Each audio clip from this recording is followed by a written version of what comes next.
afternoon, evening, wherever you are, and welcome to our weekly review of how religion impacts humanity. This week's headlines. There is an Islamic insurgency in Niger. Nawal el-Saadawi, advocate for women in the Arab world, died at age 89. Jonathan Fletcher, the Pope of conservative evangelicalism, was an abusive bully, according to a recently published report. Hindu activists threaten Kerala Catholic nuns, and the nuns are forced to change into civilian wear for their safety. A YouGov poll reveals that all political persuasions now think that the bishops should come out of the House of Lords. Prophet Muhammad cartoon sparks a protest outside Batley Grammar School. And the world's most famous atheist, Richard Dawkins, is 80. First, the Islamic insurgency in Niger. Countries that President Trump labelled shitholes don't often make the mainstream news. But that doesn't mean that nothing is happening in those places. Different Muslim factions in northern Nigeria and neighbouring Niger are struggling for supremacy using atrocious tactics. Niger is the world's poorest country, according to the United Nations Development Rankings for 189 countries. And it's struggling with armed campaigns by Boko Haram and other Islamic insurgents that have spilled over from neighbouring Mali and Nigeria, killing hundreds of people and displacing nearly 500,000 others. Here is a BBC video giving some background information.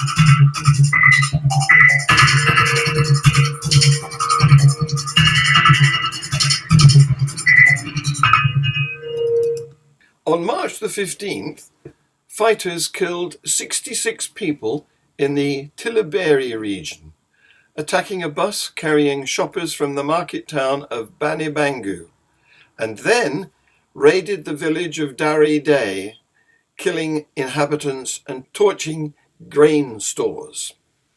The same day, an attack claimed by ISIL, they used to be known as ISIS, in the so-called tri-border area where the frontiers of Niger, Burkina Faso and Mali converge, killed 33 Malian soldiers.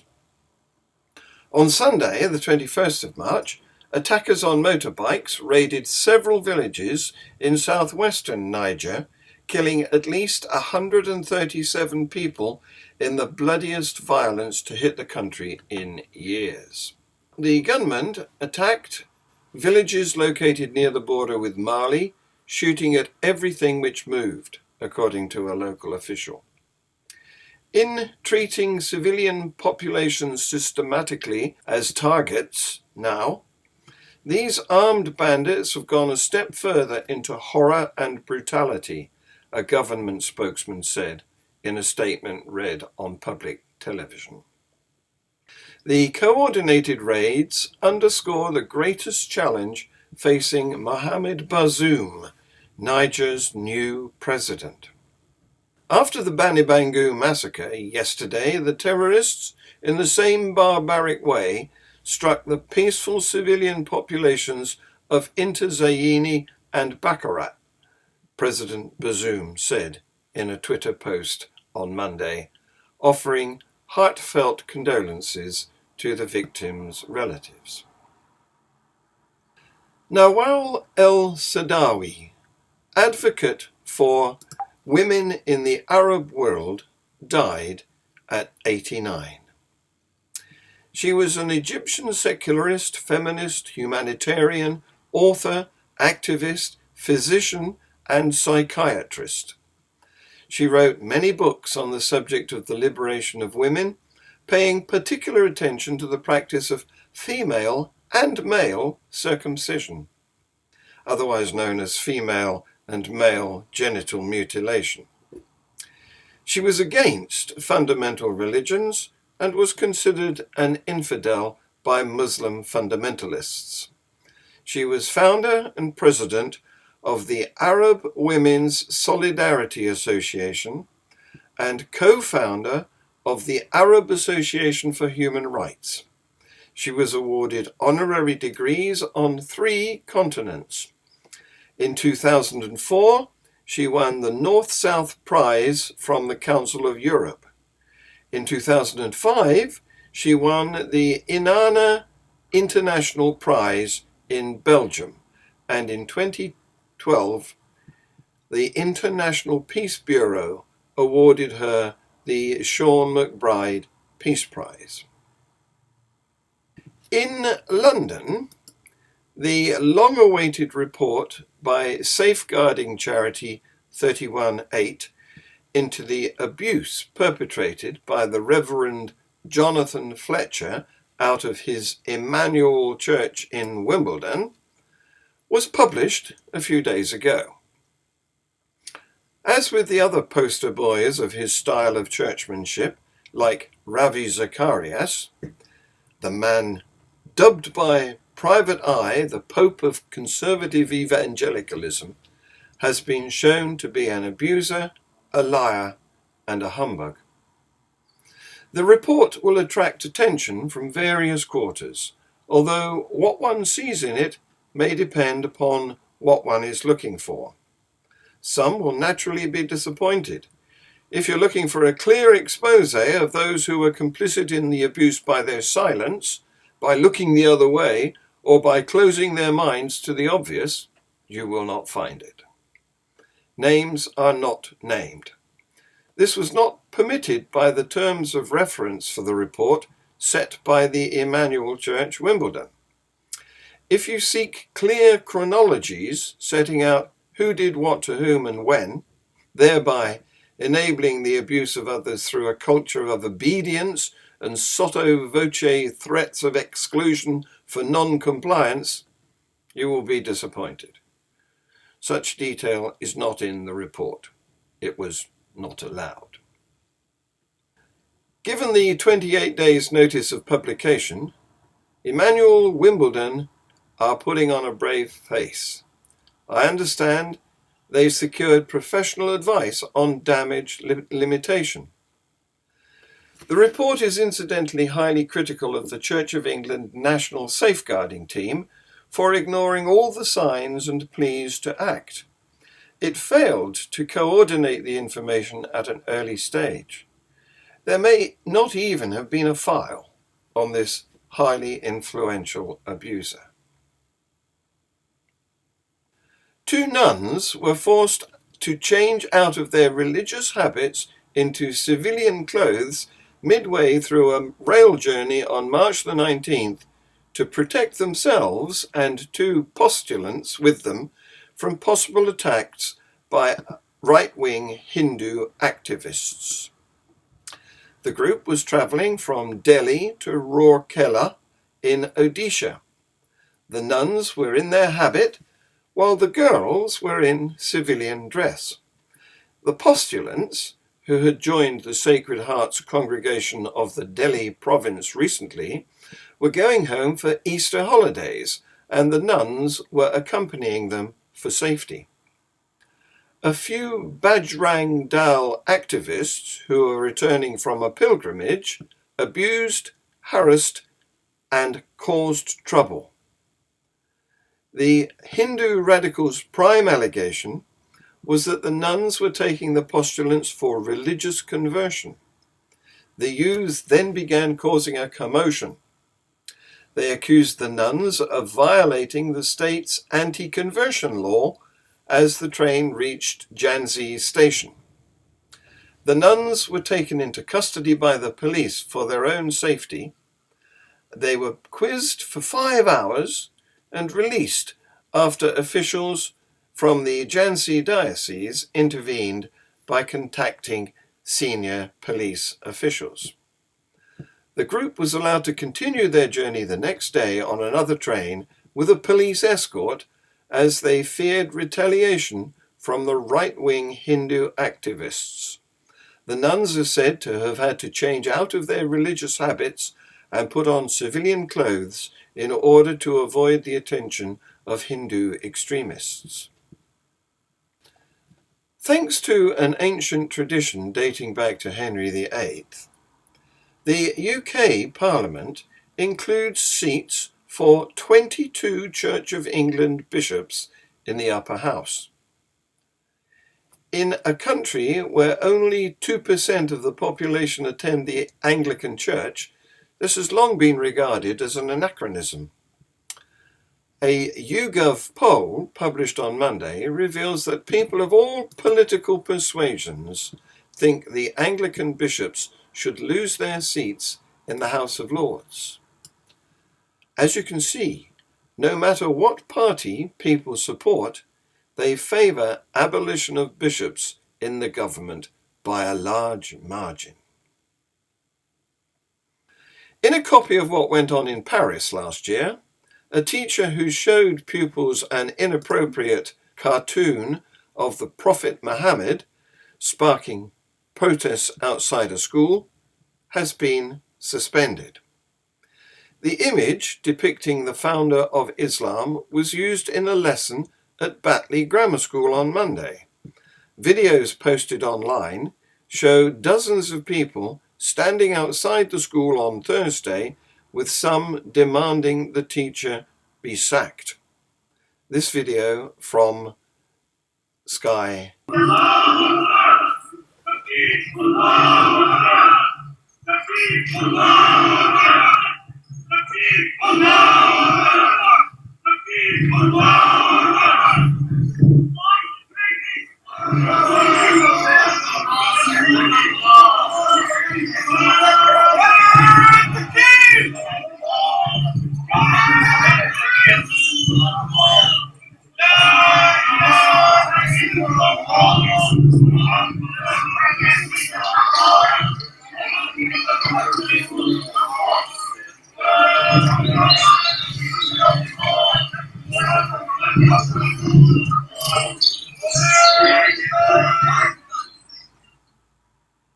The government said it was never acceptable to intimidate teachers.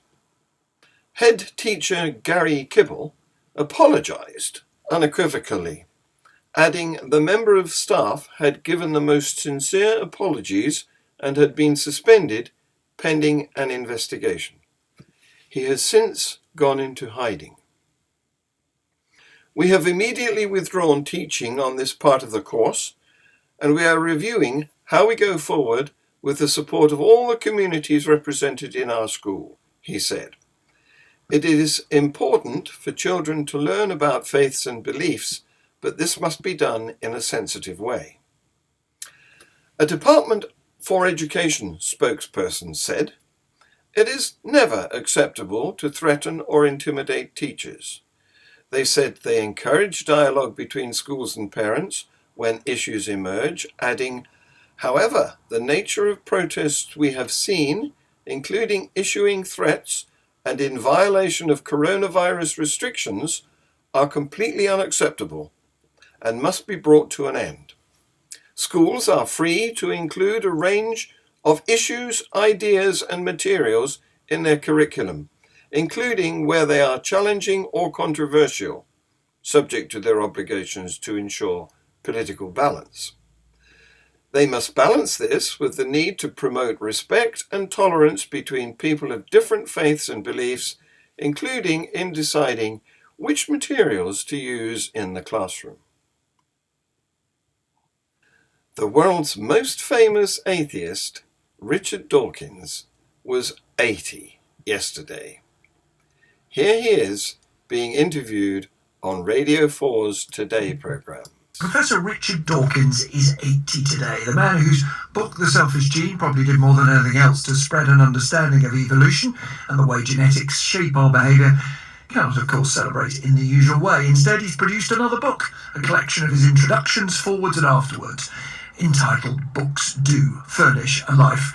When I spoke to him and wished him a happy birthday, I suggested to him that it reads rather like a love letter to reading and writing on science. As a teacher at Oxford, I became accustomed to the idea that most of the undergraduates who came up came to it through a love of birds or insects or plants or something. But I came to it through a love of books, reading about the deep questions of existence, what are we doing here, what's life for, and so on. So books have always been a great love of mine, not just science books either, I mean poetry books and so on as well. And are you inspired now to see that science and scientists are so dominant in our national conversation because of the virus and because of the efforts to combat it? Yeah, well, it's about time they did, I think. And it's perfectly true, of course, that we now depend upon science more than at any other time for a long time. And yes, science is going to be our way out of this terrible time that we're in. It already is. I mean, the vaccinations are now going well. I think we need to salute the stupendous efforts of those scientists who have been working incredibly hard to produce vaccines, not just double quick time, but 10 times the normal speed. Once again in this new book, we get reflected your, I was going to say irritation, but it seems to me rage often with those people who are anti-science, who undermine science, and indeed with people who use religious ideas to undermine science. Do you continue? Is rage a fair word? No, it's not. I mean, rage is much too strong a word. Mild irritation, perhaps, sometimes. A little bit of sarcasm, a little bit of good-humoured ridicule rather than rage. But you think there's danger in people who, perhaps not for religious reasons, but just for other reasons of disbelief in science, undermine the facts, undermine things that can, in fact, keep us safe? Well, yes. Evolution, of course, is my subject, and evolution is the subject of much skepticism, especially in America, not so much in this country. And, well, one of the important things about COVID, of course, is that it mutates and evolves like any other virus or bacterium. And anybody who doesn't believe in natural selection shouldn't be going and consulting doctors because it's very important to understand that diseases mutate and evolve to get better at being diseases. And you have to understand Darwinism. And it would have been a good idea, actually, a little bit earlier on, if more doctors had understood Darwinism. Stay tuned on this channel at the top of the next hour for our live Q&A with guest Otangelo Grasso, who argues the case for intelligent design. We will be back with our weekly news review on this platform at the same time next week. Please like, share, comment, set the notifications, etc. Thank you for watching.